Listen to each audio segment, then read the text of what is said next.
God often calls us to extraordinary tasks, and at Gateway, we believe that task was to start the church just 1 year prior to Sandy. We had never imagined that that task would include rebuilding homes, restoring lives that were affected by Hurricane Sandy. And yet here we stand today, continuing to do work in this home and so many other homes that are here. Almost 3 years ago, October 29th, 2012, Hurricane Sandy hit the New Jersey shoreline, and towns in the Bayshore area were devastated as families lost their homes, their possessions, and struggle began. After Hurricane Sandy hit, my wife and I prayed. And throughout the process, we prayed for finances. We prayed for individual lives to be changed. We've prayed for church connections. And through each step, God has been answering prayer.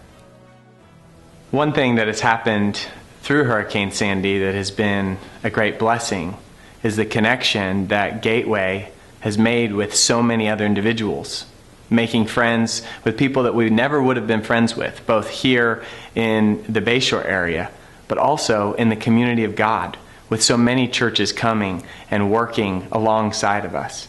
The Presbyterian Church in Morristown is one of those relationships that we have enjoyed thoroughly, coming to worship there and breaking the bread and taking the cup together, both Christian families unified in worship.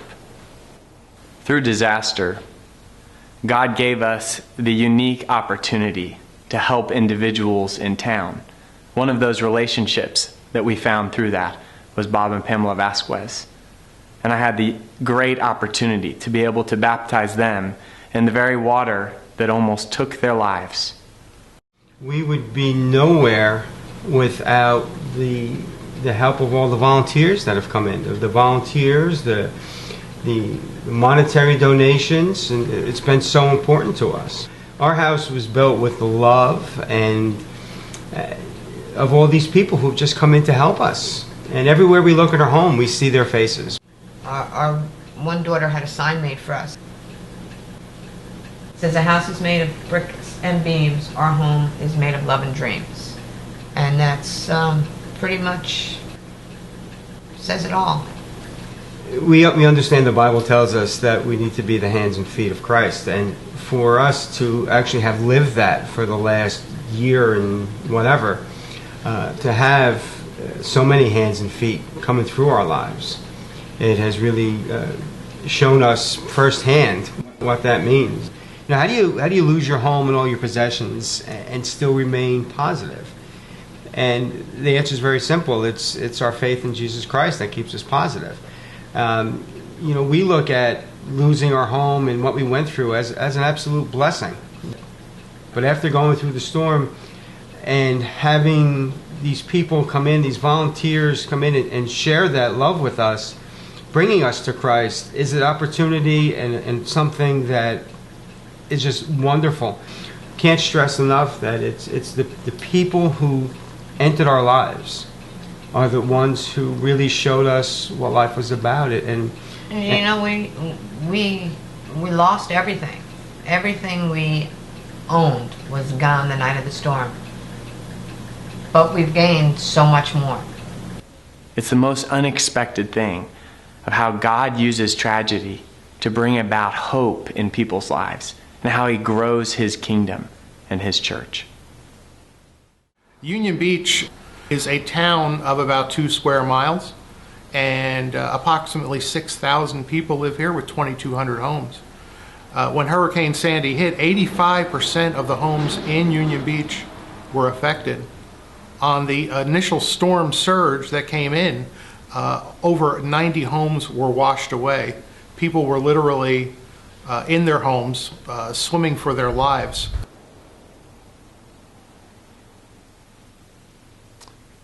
A disaster of this magnitude has never hit the Jersey Shore.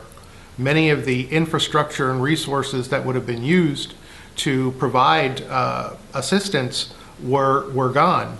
So it was small groups initially coming in that were able to provide the assistance that was needed to start the disaster relief process.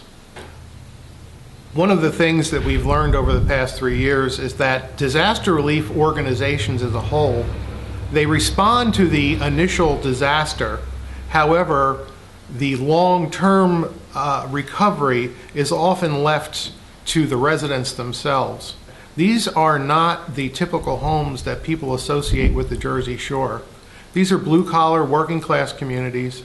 These are people who have lived here their entire lives, and this is all that they have. The small donations that people make, even of $5, $10, $15, they add up over time.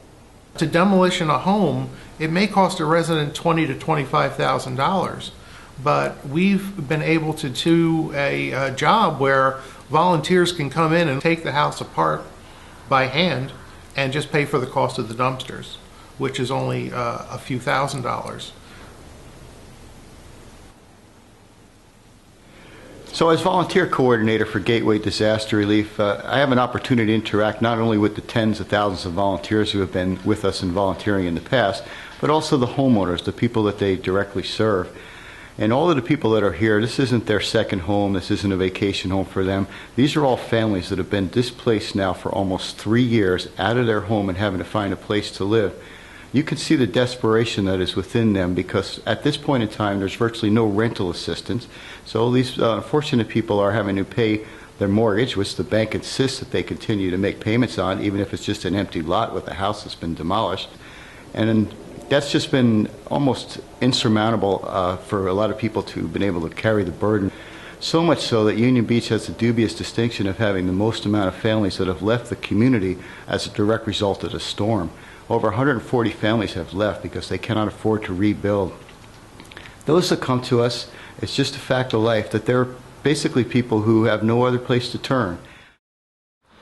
One of the most important roles that I have as case management supervisor for Gateway is to ensure that the money that is being spent on each project is being spent properly. So we will do financial vetting on each client to ensure that they are in fact in need of assistance from a nonprofit organization. Also, there's been times when a client just, all they need is someone to talk to, someone to listen, and even someone to pray with.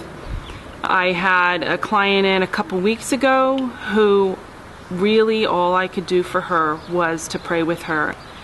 Once we had finished praying together, she gave me a hug and left my office feeling much better about where she was. We look for ways to be able to utilize our home, because we are so thankful for all that we've been blessed with. And it's, you know, our church has been with us every step of the way. You're exactly right, Leah. You have the idea you should. We are called by God to minister to those in our community. And that call doesn't stop when it seems like time has moved forward for a while. Although the Bayshore communities seem like they're put back together. On the outside of this house, it seems full inside. But here we stand and it's empty. One of the things that happens now as we approach the 3rd year anniversary of the storm is that people sort of forget about the issues that we have here, but yet the need is still great. We've had tens of thousands of volunteers. As someone born and raised in New Jersey, it pains me to say, but the vast majority of them were from out of state. As mission groups start to go out of state to other disasters throughout the country, less and less are devoting their resources to coming here to New Jersey. So that makes it all the more important that those locally help their neighbors in their time of need and be able to come out and volunteer. Certainly, there are a lot of jobs that need to be done, and one of the things is we try to find a job for everybody that wants to volunteer. But yet there are those, such as electrical work and plumbing work, that typically volunteers wouldn't be able to do. And what we're forced to do now is to pay professional services to come in and be able to do that. So we've been blessed with having a lot of organizations that have helped us with money. none so more than the Presbyterian Church in Morristown. I can tell you a fact that on a cold day, there's 8 families that are in this general area. They're going to wake up to a heated house because of the furnaces you bought. There's going to be 3 families that can take a glass of water or shower because of the plumbing that you paid for in their house. Or turn on a light to do the electricity that was done because of the 2 electricians that you paid. And virtually dozens of homes where you literally pay for the walls that went on there with the drywall that you bought. So I would encourage you to keep those people in your hearts and turn, as it says in the book of James, your faith into deeds, and come out and volunteer with us. This is an ongoing need. Even though it's 3 years for us, you can see with Hurricane Katrina it's 10 years on and they're still rebuilding there. Awareness is critical, and I always tell that to the volunteers. There's 3 things I want you to take away after you work with us. One is the physical rebuilding that you're doing, and you can see that. The second, of course, is to go back home and talk about it, because there's an awareness issue here where people need to be told that there is a need here and you need to come out and do that. And the third thing is something that comes about in people's lives through the example they set, and going out and helping a stranger in their time of needs and letting them see Christ through what it is that you do, the example that you set, and how you're conducting your lives, and how giving you are of yourself to help, whether that's with your time or whether that's with your finances. It's all needed, and we would welcome any help that you could bring towards that end. We still need your help, because after 3 years, there are still families still living in their trailers here in the Bayshore area. There are families still living with their extended family, and they're just waiting to be back in their home. And so here we stand in our own backyard, saying we will not stop until families are back home. Pray for our neighbors. Share their story. Volunteer with our church. Give as God calls. The Sandy Task Force and Outreach Committee are very grateful for what God has enabled our church to do for our neighbors since Sandy devastated so many lives and homes in October 2012. We've donated almost $76,000 and sent 279 volunteers who worked over 1,400 hours. There is still much to be done in the small town of Union Beach.